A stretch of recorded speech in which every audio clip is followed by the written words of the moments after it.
Hey, Matt. Hey, how you doing? I'm doing great. I know it's a cliche to start a conversation this way, but what's your sign? This is the sign for Larry's Bar, an iconic campus area bar that existed from about the 1920s up through 2008. And a lot of people here in Columbus watching would recognize this sign. Is that correct? I think so. A lot of people are very familiar with the sign. It was on High Street right along in the student bar area. Kind of stood out a little bit from the other student bars in that it attracted a different clientele. A lot of neighborhood people, graduate students, professors, and just people who were just in the area and wanted to stop by and have a relaxing time. I understand Larry's has a connection with poetry.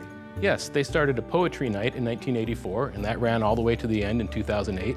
It resulted in having a lot of local poets and some national poets come by, and they put out Larry's Poetry Review, a publication that contained the poems. Huh.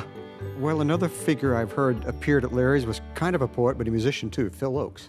Phil Ochs is supposedly rumored to have had one of his first gigs there as part of a duo before he became a national folk singer. Well, he's still a student at Ohio State. Yeah, and for a while he kind of rivaled Dylan as the voice of his generation. That's true. So who owned this bar?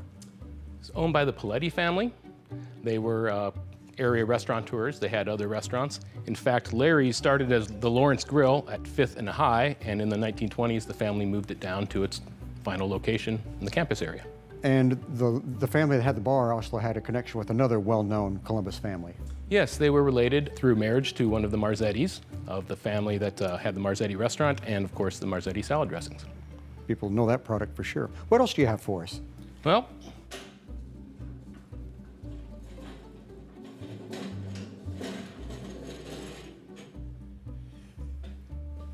Well, this looks like more food items. yes, these are from some campus area restaurants that have been very famous over time. Again, people who went to campus or lived in that area would know these. Oh yes, very well. So Matt, tell us about these menus, about this one here on top. Sharbert's was a campus institution that was located near the old Long's bookstore by 15th Avenue. It was a famous hangout. It had lots of different things for people to eat during the day. Was it mostly a student hangout, or were there other folks there too? I think the students did like going there a lot. One interesting note is that the Char Bar is its sister restaurant. I see. And it's still around. I see, okay, great. Let's show us another menu. Here's Toleda's, which was originally up on North High toward Clintonville. And it was a very popular Brownsville-style Mexican restaurant, Brownsville, Texas.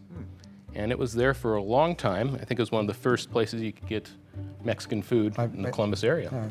I don't doubt it, yeah. And here's a menu from the Blue Danube. The original restaurant was there for years and years and years. That's right, it was a long-time campus institution. It's well known to people. Their parents went there, their grandparents went there. People kept going to it for a long time. Right, and what was I love the cigarette burn. That seems so appropriate on this menu. Very authentic. Yes, and what was the special dish there? Well, they had something called the Dube Dinner Deluxe, which involved a bottle of champagne and 2 grilled cheese sandwiches. Well, that sounds perfect. Well, Matt, these menus are great because they show us that this area has always been thriving. There have been a lot of changes, but it's always been a popular area and a place that people have visited quite a bit. That's correct. Well, thanks for sharing these with us. Thank you for coming.